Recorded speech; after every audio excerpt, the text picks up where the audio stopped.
কল্যাণী মদনপুর শিমুরালী এলাকায় শুক্রবার বিকেল থেকে শুরু হয় প্রবল ঝড় বৃষ্টি। এর মধ্যেই ঘটে গেল এক মর্মান্তিক ঘটনা। কৃষি জমিতে কাজ করতে গিয়ে বজ্রপাতের মৃত্যু হল এক গৃহবধূর। গুরুতর আহত হলেন তার স্বামী। মৃতার নাম ইলা বিশ্বাস, বয়স 48। তিনি মদনপুরের শ্রীকৃষ্ণপুর এলাকার বাসিন্দা। আহত স্বামী প্রবীর বিশ্বাস, বয়স 55। তিনি বর্তমানে হাসপাতালে চিকিৎসাধীন। স্থানীয় সূত্রে জানা গেছে, প্রতিদিনের মতো শুক্রবার বিকেলেও দম্পতি নিজেদের চাষের জমিতে কাজ করতে গিয়েছিলেন। সেই সময় আচমকা ঝড়ের সঙ্গে বজ্রবিদ্যুৎ শুরু হয়। পরিস্থিতি খারাপ দেখে তারা বাড়ি ফেরার প্রস্তুতি নিচ্ছিলেন।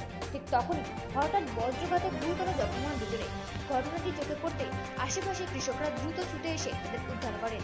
তড়িঘড়ি দুজনকে কল্যাণীর জওহরলাল নেহরু মেমোরিয়াল হাসপাতালে নিয়ে যাওয়া হয়।